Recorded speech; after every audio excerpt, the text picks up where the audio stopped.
बिस्मिल्लाहिर्रहमानिर्रहीम। अस्सलाम वालेकुम डियर स्टूडेंट। तो डेटाबेस इंटीग्रिटी का आज हमारा सेकंड वीडियो लेक्चर है। इससे पहले वीडियो लेक्चर में हमने एंटिटी इंटीग्रिटी को एग्जाम्पल और साथ साथ लास्ट में प्रैक्टिकली भी एक्सप्लेन किया था। आज हम रेफरेंशियल इंटीग्रिटी को पहले यहाँ पे थ्योरेटिकली सीखते हैं, बाद में हम इसी वीडियो में प्रैक्टिकली इसको एक्सप्लेन करते हैं। तो देखते जाएँ रेफरेंशियल इंटीग्रिटी का क्या मतलब है।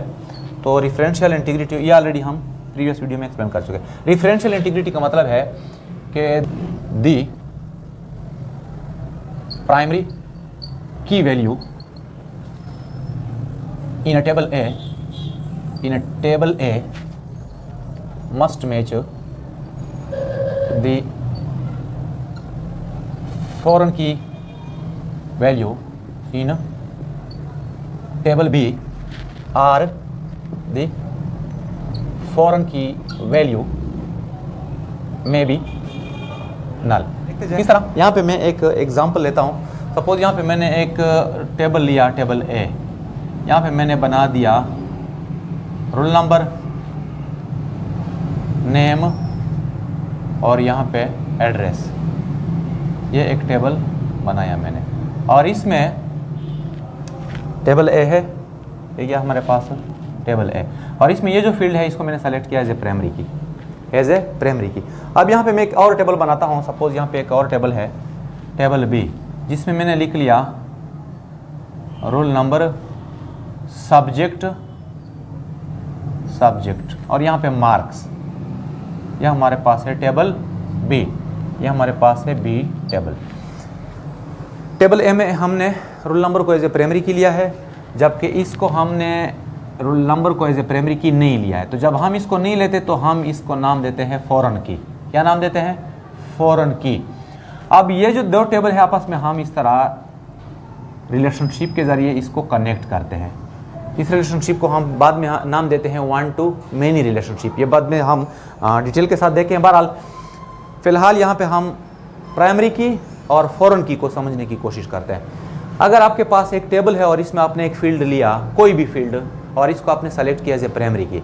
अब वही फील्ड किसी दूसरे टेबल में लिया, और वहाँ पे आपने इसको प्राइमरी की सेलेक्ट नहीं किया। बाद में आपने क्या किया, जो मोस्ट होना चाहिए, बाद में आपने इस तरह किया कि ये जो दो टेबल है ए और बी, जिसमें एक फील्ड कॉमन आ रहा है, इसको आपस में आपने इस तरह रिलेट कर दिया। तो इसको हम कहते हैं प्राइमरी की और इसको हम कहते हैं फॉरेन की। अब रेफरेंशियल इंटीग्रिटी का मतलब क्या है कि यहाँ पे टेबल ए में आपने रोल नंबर को वैल्यू दी 1, बाकी डिपेंड करता है कि आपने इसको कोई भी वैल्यू दी। सपोज यहाँ पे मैंने वैल्यू दी अली, यहाँ पे मैंने वैल्यू दी बन्नू। अब क्या होना चाहिए, अब ये जो टेबल है यहाँ पे पहला जो रिकॉर्ड है उसकी वैल्यू आपने डाली है 1। अब इसमें आपने या तो 1 डालना होगा या फिर इसको ब्लैंक छोड़ना होगा। देखें यहाँ पे हम या लिखेंगे 1 और यहाँ पे subject let suppose C++ marks के 50, इस तरह। दोबारा आपने लिख लिया 1, यहाँ पे लिख लिया डेटाबेस 50 एंड सो ऑन। तो मीन्स के इससे रिलेटेड वहाँ पे जो रोल नंबर है उसमें आपने यही वैल्यू डालनी होगी या फिर इसको ब्लैंक छोड़ना होगा। इस तरह आप नहीं कर सकते, यहाँ पे आपने 1 वैल्यू डाली और वहाँ पे आपने डाली 2, क्योंकि 2 यहाँ पे आपने डाली नहीं है। लेकिन अगर आप इस तरह कर ले कि इसको ब्लैंक छोड़ दें, इसको भी मैंने ब्लैंक छोड़ दिया, तो ये ऑटोमेटिकली क्या कंसिडर होगा 1, क्या कंसिडर होगा 1। अब यहाँ पे एक और एंट्री हम करते हैं 2, यहाँ पे नाम देते हैं हम इसको खालिद और यहाँ पे लेट सपोज करक। अब यहाँ पे इसका हमारे पास है C++, मार्क्स है इसके 60। अब जब यहाँ पे आप कोई भी वैल्यू ना डालें तो ये रिलेट होती है इसके साथ, यानी यहाँ पे B1 कंसिडर करते हैं, यहाँ पे B1, यहाँ पे B1। लेकिन अगर आप चाहते हैं कि नहीं ये जो सेकंड रिकॉर्ड है ये इस बंदे का है, खालिद का है, तो इसके लिए यहाँ पे आपने फिर 2 डालना होगा। मतलब यहाँ पे या तो हम 2 डाल सकते हैं या 1 हम तब डालेंगे अगर ये इसी बंदे का रिकॉर्ड हो, और 2 हम तब डालेंगे अगर ये इसी बंदे का रिकॉर्ड हो। अब अगर इसके बाद कोई आप नया रिकॉर्ड डालें, यहाँ पे लेट सपोज मैंने लिख लिया VB.net या कोई भी सब्जेक्ट आपने सेलेक्ट किया और यहाँ पे वैल्यू ना दी, तो ये ऑटोमेटिकली 2 कंसिडर होगी, ऑटोमेटिकली 2 कंसिडर होगी। और इसी कंसेप्ट को हम कहते हैं रेफरेंशियल इंटीग्रिटी। देखें द प्राइमरी की वैल्यू इन ए टेबल ए, इसमें जो प्राइमरी की वैल्यू है मस्ट मैच द फॉरेन की वैल्यू इन टेबल बी, ये इसके साथ मैच होना चाहिए, या फिर क्या होगा आर द फॉरेन की वैल्यू माई बी नल, या आप इसको नल भी छोड़ सकते हैं। देखें यहाँ पे मैंने लिख लिया 1 यहाँ पे B1 है, तो यहाँ पे जो आपने ब्लैंक छोड़ दिया ये फिर ऑटोमेटिकली 1 कंसीडर करेगा। इसी कंसेप्ट को हम कहते हैं डिफरेंशियल इंटीग्रिटी। अब इसी चीज़ को हम प्रैक्टिकली एक्सप्लेन करते हैं। जी, तो डियर स्टूडेंट, अब मैं आप लोगों को प्रैक्टिकली डिफरेंशियल इंटीग्रिटी को सिखाने की कोशिश कर रहा हूँ कि प्रैक्टिकली हम किस तरह इसको एक्सप्लेन करेंगे। तो फर्स्ट ऑफ ऑल यहाँ पे देखिए, यहाँ पे मैंने एक टेबल बनाया है, इसकी डिज़ाइन को मैं ओपन करता हूँ।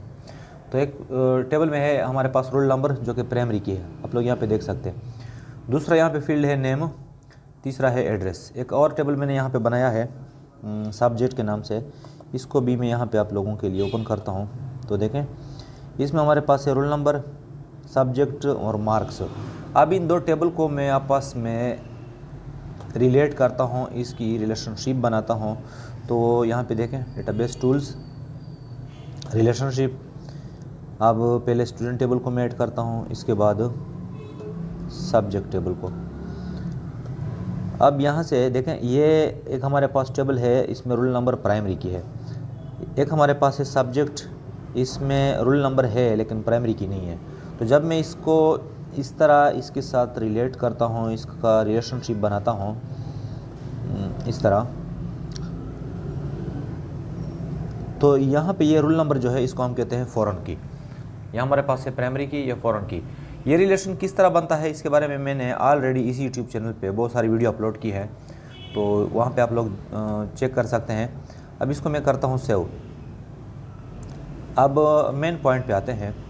मेन पॉइंट हमारे पास यही है, देखें यहाँ पे मैं रोल नंबर इंटर करता हूँ 1, एक अली, यहाँ पे बन्नू, यहाँ पे 2, यहाँ पे करता हूँ खालिद, और यहाँ पे भी बन्नू, यहाँ पे 3, सपोज कर ले उस्मान, यहाँ पे लकी। ये 3 रिकॉर्ड यहाँ पे मैंने इंटर किया है। अब मैं रिलेटेड टेबल ओपन करता हूँ। देखें, पहले टेबल में हमारे पास जो एंट्री है वो 1 रोल नंबर की है, अली के नाम के साथ। तो अगर मैं यहाँ पे लिख लो 1, यहाँ पे लिखता हूँ C++, और मार्क्स इसमें है 55।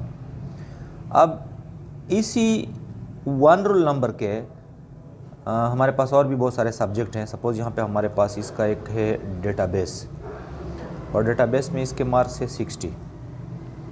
तो यहाँ पे ज़रा नोट कर ले, अगर मैं इसमें एंट्री ना भी कर लूँ तो भी ठीक है, और अगर मैं इसमें एंट्री कर लूँ तो भी ठीक है। अब अगर ये हमारे पास यही बंदा है 1, तो इसको मैं ब्लैंक छोड़ सकता हूँ। लेकिन अगर ये जो रिकॉर्ड है ये किसी दूसरे बंदे का है, यानी सपोज़ कर ले ये हमारे पास है इसका, यानी 2 खालिद का, तो इसके लिए मैं यहाँ पे 2 इंटर करूँगा। लेकिन अगर मैं इसको इसी तरह छोड़ दूँ तो इसका सिंपल सा मतलब होगा कि यहाँ पे भी एक ही है। अब यहाँ पे लिखता हूँ इंग्लिश,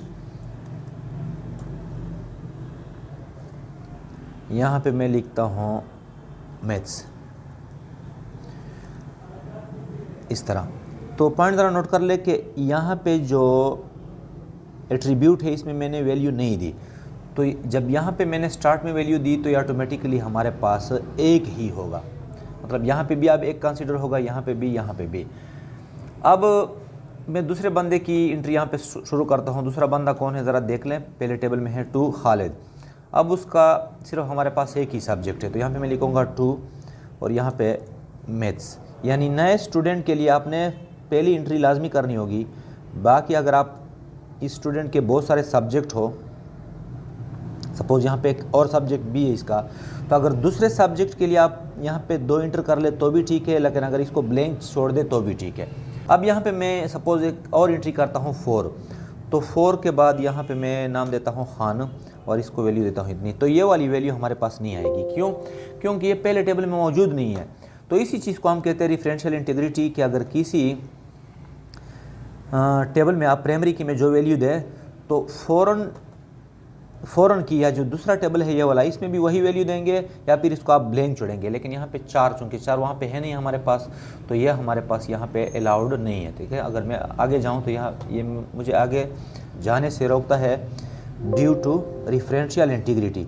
तो इसको या तो इसी तरह ब्लैंक छोड़ना होगा। तो अगर ये इसको मैं ब्लैंक छोड़ दूँ तो इसका मतलब ये होगा कि ये रूल नंबर 3 ही है। लेकिन अगर इसको मैं यहाँ पे 1 लिख लूँ तो भी ठीक है। तो इसका सिंपल सा मतलब ये हुआ कि ये जो खान है, सॉरी यहाँ पे खान नहीं बल्कि मैं एक सब्जेक्ट का नाम देता हूँ मैथ्स। तो उम्मीद है आप लोगों को आज का ये टॉपिक भी क्लियर हुआ होगा। तो मिलते हैं फिर नेक्स्ट वीडियो में। आज के लिए बस इतना ही। अल्लाह हाफिज़।